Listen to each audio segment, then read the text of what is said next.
Welcome to the Zoom. We'll give everybody a couple of minutes to get in, and then we'll get started.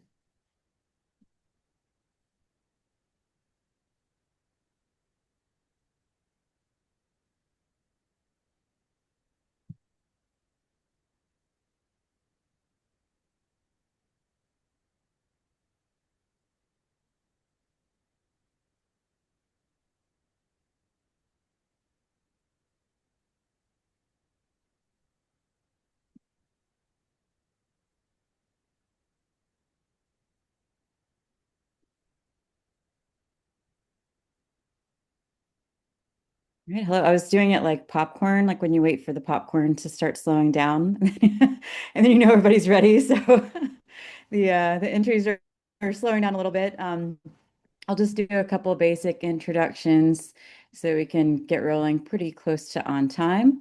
My name is Noelle Griffiths. I'm one of the co-chairs, along with Ipek Rappas, of the Urbanism, Architecture, and Geography Special Interest Group through SCMS. So that is we are the organizers of this presentation, along with Sophia Abbey, who's going to serve as our moderator for this talk. So I'll go ahead and introduce Sophia. She's a PhD student and Regents Fellow in the Film and Media Studies Department at the University of California, Santa Barbara.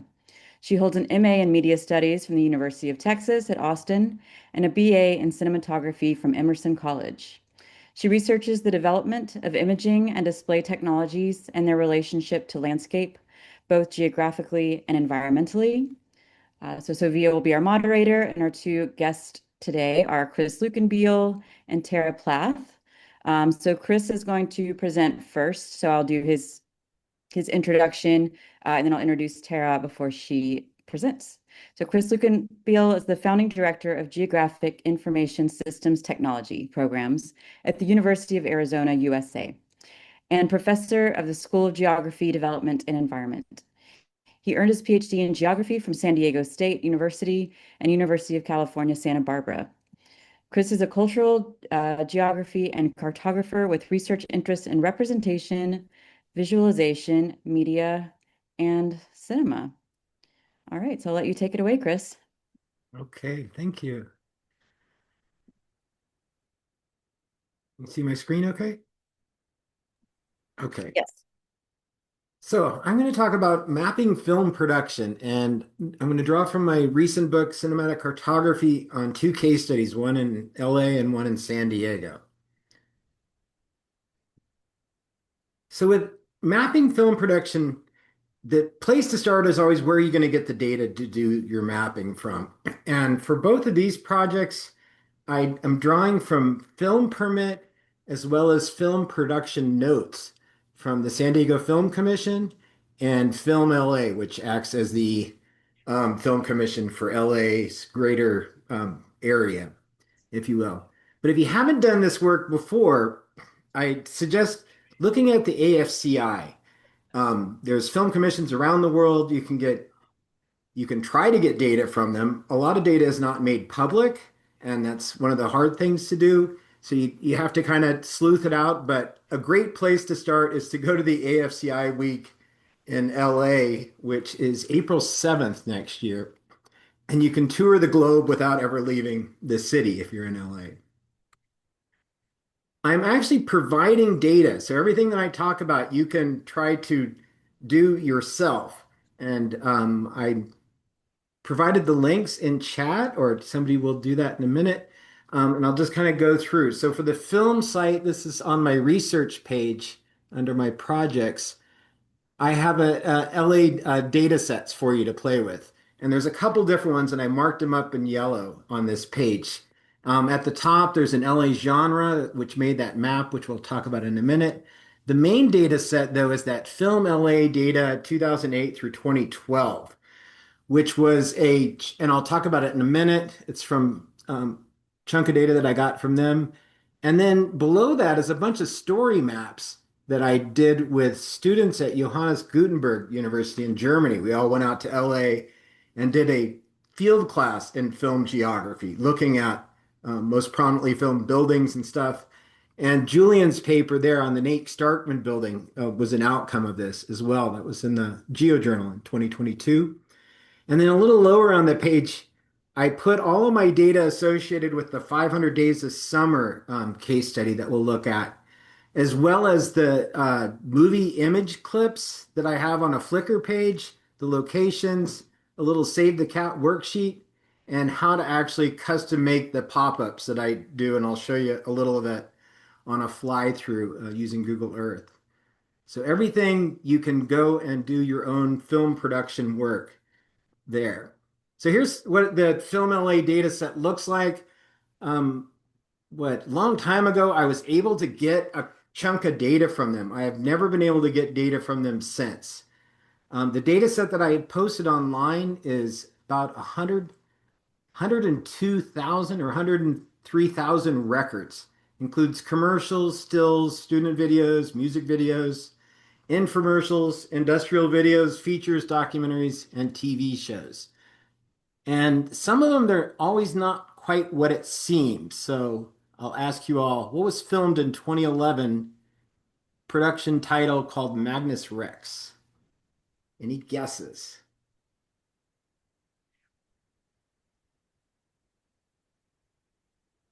Any guesses now? So everything isn't always what it seems. Like the Dark Knight in production was called Magnus Rex. They changed their name later. So you got to kind of do some sleuthing to understand the data. The San Diego data set was actually my dissertation work, and I volunteered at the San Diego Film Commission and basically went through like 4 file cabinets worth of data. This was more production notes, but they were film permits as well. You'll see that there's a lower number of data that we'll look at in a second, but it covers about a couple decades, which is kind of nice. Not quite as many, about 3,700 records, but some fun films in there like Anchorman. And I'll focus a little bit on the television shows, which were kind of very B grade. They were the sort of the B grade cable network outlet for production, but they provided big data sets. So Renegade Silk Stockings was two that I spent some time looking at. But to begin the process, when I look at film production data, I start by asking myself, what kind of space am I investigating? Because this sort of precedes the how I'm going to approach it and even how I'm going to do the mapping and analysis. So are you wanting to follow a typical textual analysis approach where you're looking at the movie as well as mapping? Or are you thinking more performativity types of approaches where you focus on either production, reception, or some other ongoing kind of iterative process? And in my career, I've typically focused on production data. But we'll see how this plays out. So, for instance, the San Diego case study, and especially in the cinematic cartography book, I would call it more of a cultural product approach, where I'm looking at the film as a text, an image, but then I convert the film data to a map and then do textual analysis and hermeneutics through both. And here's an example of one where I'm looking at the B grade Renegade production, Lorenzo Lamas. And this analysis started with an interview with the film commissioner where there was a policy change in county-based land.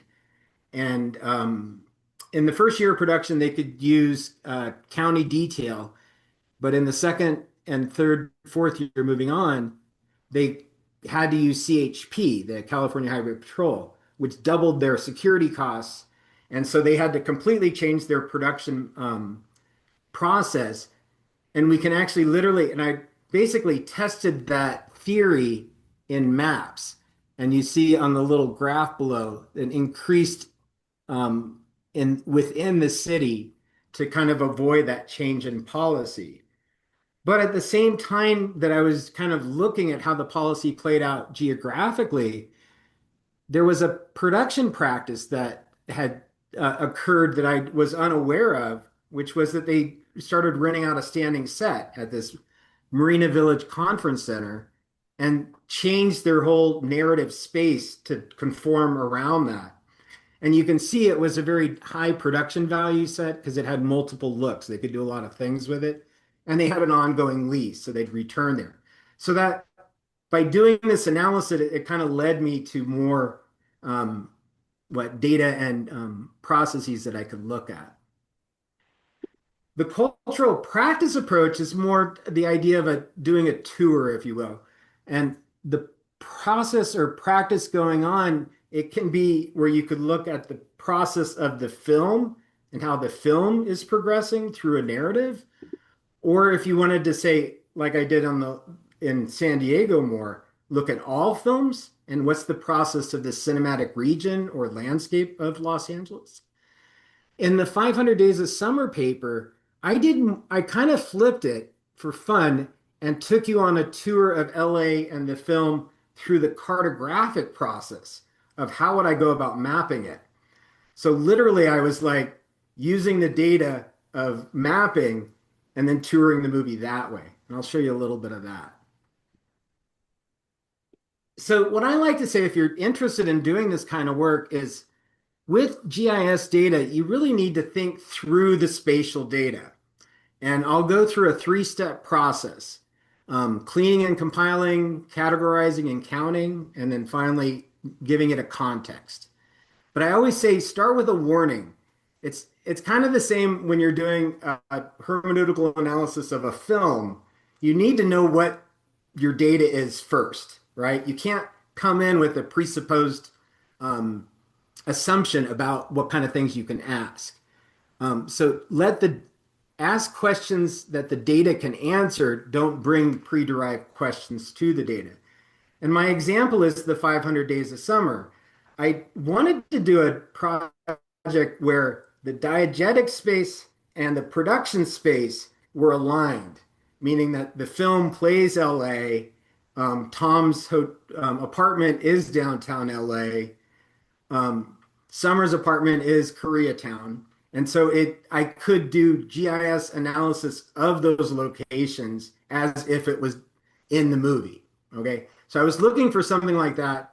500 Days of Summer worked very well for that. It basically follows architectural tours around downtown LA.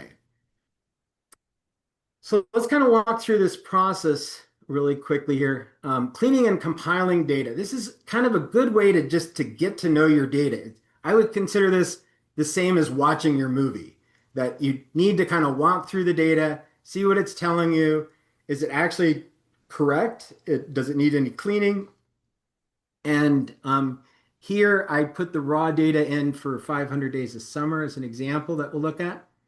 So let's look at the geocoding process is literally just getting the points on a map. And if you're shy about using GIS, I actually did this in like 5 minutes. You can use Google My Maps, take that raw data, import it, set your place markers, put your titles for your place markers, and voila, you have them right there.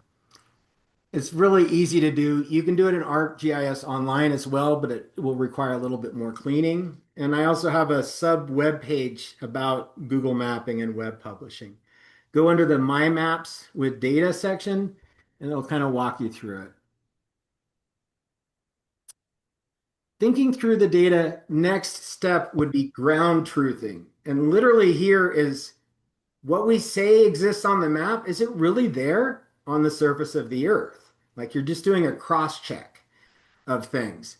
And as an example, in the San Diego page, I have these links up where I did a cinematic land use mapping project in 2022 with Erica Stein's book, actually, on media in the city. And you'll see just under the maps, I have links to PowerPoints, which is literally my ground truthing in when I did my dissertation work, where I went to the sites. This was pre-Google Maps and Google Street View. So I'd actually have to travel to the sites, take pictures of them. Was it the same place that I would think was used in the films, and record them? And you'll find that a lot of interesting things. I felt like I was a ghost hunter, is what I told people in San Diego. Like, because you would never run into a filming crew, but there was always something interesting at the site. And so it was kind of like learning about landscape more than about the movie by doing this.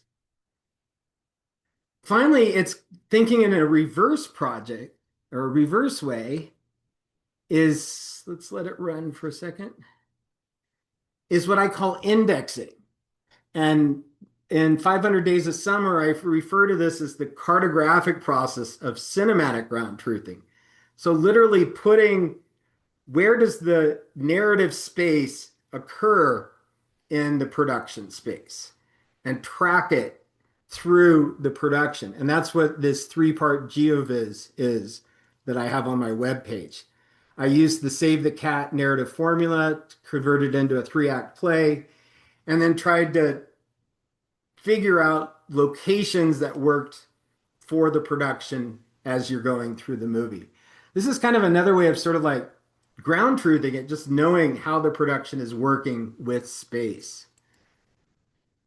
It's kind of fun. And I do have data on how to actually make the fly-throughs if you're interested too. Okay. The next step is categorizing and counting. So when you get to the analysis part, like what can you do with film production data? And so this is the 500 Days of Summer one, thinking through the data. Categories here, I focused on gendered space. And so I looked at male versus female, and then you do your color classifications. The pink female is Tom's sister, and the green female is Summer. That's why the color's that way. Romance travel, you'll see kind of works around a perimeter around Tom's space.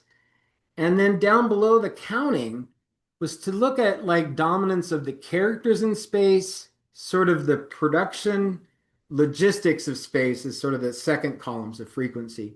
So kind of pulling out different types of analysis there. And this movie is really about Tom's spatial domain. And so it's kind of interesting to see the total width of his domain is about a mile square, works perfectly with a kind of the walking city mentality. And literally in 2010, 2011, downtown LA was known as the Millennial City. It's a prime example. And this shows up in a business analyst tapestry data set as well, where you see metro renters. It fits so perfectly. I just wish it said IKEA down there in shopping. If you know the movie, they had the IKEA date. Um, so you can actually kind of derive extra information about that. On the homepage, unrelated to the 500 Days of Summer, this was kind of a fun little project I did.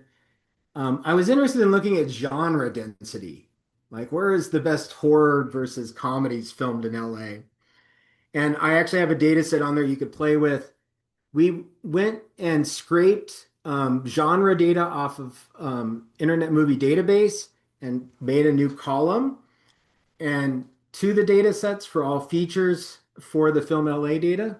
And then you could look at how this is actually made is it's categorized by genre and then spatially it's categorized by neighborhoods. And then I'm literally just counting the on location film sites after that by genre. And you can kind of see the scattering of purple film data. And if you like that kind of look, go play with ArcScene. It's just a choropleth map turned to make it look 3D. But you can do quite a bit with categorizing and counting of data. And I really like showing this map because it literally, I feel like it took me longer to do this map than to write the annals paper that's associated with it. Where the categories are the production type in San Diego. So TV shows, TV movies, feature films, and then a total data set. And then I was counting, I was looking at different types of density analysis or literally counting the data in different ways. And I provided links to you to these different types of ones. So the mean center shows the mean center of production. The big ellipse is sort of a standard deviation where about 68% of the film productions for that category exist within. But it also shows a little bit of the distribution or the direction. So you can see how feature films kind of go coastal, where television shows do a little bit more of an east-west And that's because they wanted to use the inland look, the high mountains, Pine Valley kind of look. So you can do quite a bit with it, but advanced warning, you do have to make different data sets to build frequency columns to count um, to be able to do this analysis. Another type of category and counting one is that land use one, which is literally a land use land cover analysis where I was categorizing um, by architecture, sense of place, and then repeat use. So the counting was there clusters for these areas, and just basically kind of trying to play out the idea of backlots embedded within a city and where you could go and find specific uses over and over. And then finally, you want to put this data into context. And you could see that I did that a little with the 500 days of summer. But what I mean by that is, integrate it into a GIS system. Go and look at other regional data sets like land use, zoning, neighborhoods, and so forth, and draw from the US Census for US data sets and look at demographics and economic data as well. So there's kind of multiple ways after you build your data sets to put it into context and derive further information. So in conclusion, just kind of a little run through of the method here is you start with you got to find or make your data. If you're just starting out, use my data sets. We've had tons of fun with it, and there's plenty more to do with them. Um, Product practice, kind of choose your ontology and epistemologies on how you're going to approach the data. It really gives you very different sort of focuses if you're walking through the data rather than using it more as a static product kind of analysis. And then go through the process of thinking through the spatial data itself. The cleaning and compiling phase is really that getting to know your data, learning about it, kind of understanding its structure the same way that you would watching a movie over and over again. So going through that three-step process of geocoding, indexing, and ground truthing. Then do some analysis, mainly categorizing data into different either spatial or thematic categories, and then counting it and seeing what kinds of densities, who's dominant, who's not dominant, how is it playing out differently, and then put it into context. Use regional and national data sets to help you better understand kind of what you've been looking at. Thank you. Wonderful. Thank you, Chris, so much. That was so interesting. Super helpful. All right, now we're going to transition to Tara. So Tara Plath is sorry, is it Tara or Tara? Tara. Tara, okay. Tara Plath is a PhD candidate in the Film and Media Studies Department at UC Santa Barbara. She holds an MA in Research Architecture from Goldsmiths, University of London, and a BFA in Sculpture and BA in Visual and Critical Studies from the School of the Art Institute of Chicago. She is an interdisciplinary practice-based researcher whose interests include border media, spatial media, countermapping, human rights, and open source investigation techniques. All right, thank you. We'll have Tara's presentation and then we will open it up to the Q&A. Wonderful, thank you so much. Can everybody see my screen okay now? Okay, wonderful. Thank you so much for having me. Before I get started, I just want to note that my presentation does deal with sensitive topic, namely the deaths and disappearances of people who are forced to cross borders in increasingly dangerous ways and outside of state-sanctioned channels. So just before I dive into the methods, I wanted to note that. I'm going to be sharing a few different projects with you, and I think there's actually a lot of resonances in what Chris talked about in terms of how to approach mapping projects. And I'm going to start with this one project where I was started in my master's and it's ongoing, where I'm mapping US Border Patrol rescue beacons. So quickly, A U.S. Border Patrol rescue beacon is, there's about 56 of them in the state of Arizona, and there's some in Texas as well. They are installed and maintained by Border Patrol agents who, in an area that's very remote, very rugged terrain where undocumented people are getting lost while crossing the desert and the mountains, in order to avoid checkpoints and surveillance along the border. I was doing my research at the Center for Research Architecture, my master's, and these rescue beacons started to become a point of contention in a federal trial, a felony case against a humanitarian aid worker, where Border Patrol claimed that their rescue beacons, that humanitarian aid should be left to Border Patrol as opposed to humanitarian aid workers who they saw as interfering in border practices or border securitization. Here you see a press release. So the beacons become like a sort of a media talking point about Border Patrol's sort of second mission, which they claim is a humanitarian one. And during the trials, as the beacons were discussed more in the media, I think The Intercept published an article that included these emails between federal land managers discussing humanitarian aid workers versus beacons, and then the organization that the aid worker was a member of, No More Deaths, was posting live updates about the trial, discussing how the federal prosecution discussed the beacons. It became really clear that there wasn't a comprehensive public map of the beacons, nor was there any information regarding or data regarding their efficacy, whether they actually worked. And so this was sort of the jumping off point for my project. My master's was a practice-based master's, and I began to attempt to map these beacons in order to produce evidence and support the case of the ways that Border Patrol was failing to address the issues of people dying and disappearing in the desert. So I'm just going to walk through sort of the very basic steps of this project. I started simply with, and so here I'm not dealing with a given data set like Chris was discussing, working with a found data set. Here I'm actually producing a data set to then map, which required geolocation practices, and I needed to find these objects. So I started with a very simple internet search and accumulated information, mostly posted on traveling blogs, RV enthusiast blogs. Here you have this extreme geographer who's traveling across the Southwest and is actually perceiving these beacons as an object for themselves, like for tourists and campers in the area in case they get into danger, and not necessarily as part of the sort of immigration security regime in the region. I was then finding public maps that did have some beacon locations on them, though not the exact coordinates, but very generally.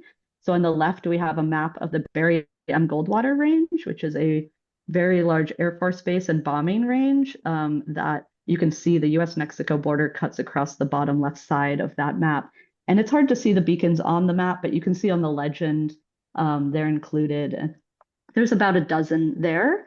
So obviously at a very large scale, not very precise.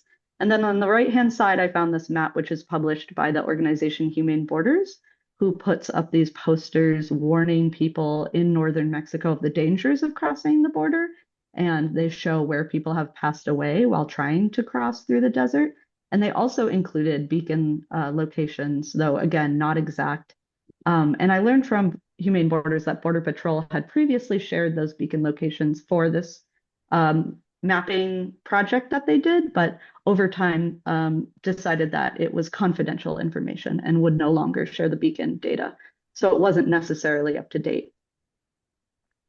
I then began to submit Freedom of Information Act requests. I would love a whole other workshop on FOIA as method.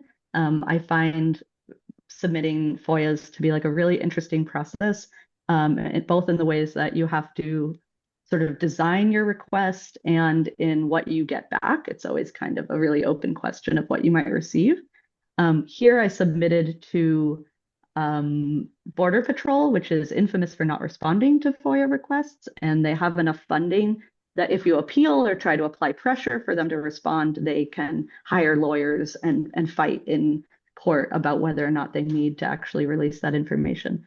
Smaller agencies, however, like the Fish and Wildlife Service, which manages some land that beacons are on, or the National Park Service, also where beacons are located at the Oregon Pipe Cactus National Monument along the border.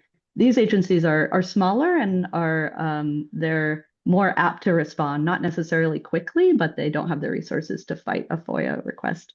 So here I'm getting maps similarly, undated, not very specific, coordinates on some, but not all. Some are just satellite imagery. And then interestingly, I see on this left map, they label resupply cache. Those are actually humanitarian aid water drops, we call them, which the land managers are tracking in their own database.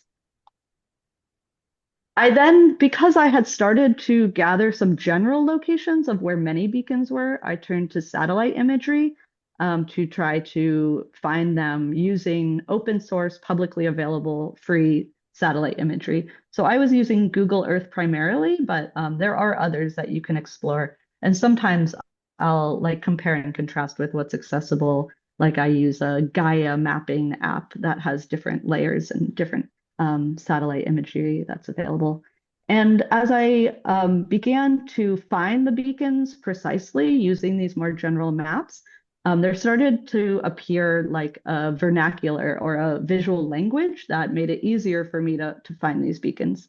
And so some of those key markers are the white cement base, which you can see in some of these images clearly.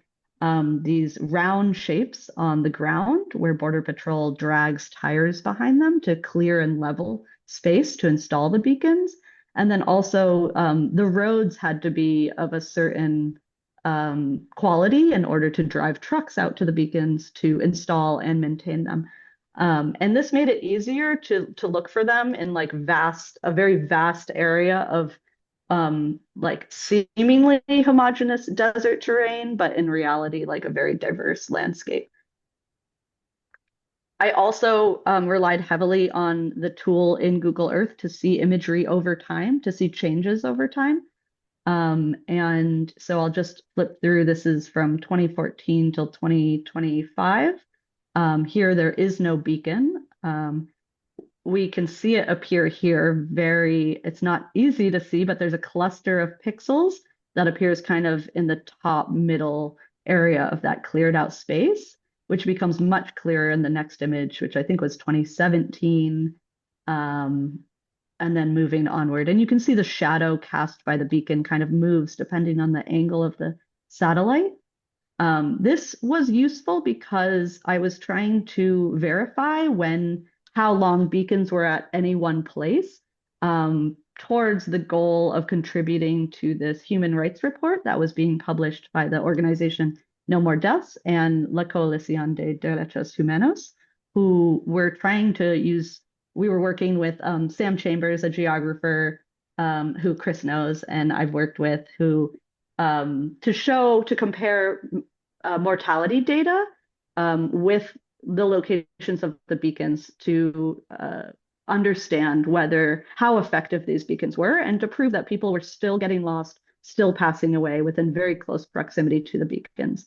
But to do this, we needed like a stable image over a certain number of years, which depending on what you're mapping and what your project might be, when you create a map, this is something you might have to reconcile as space and time on one stable image. And that can be really, really tricky.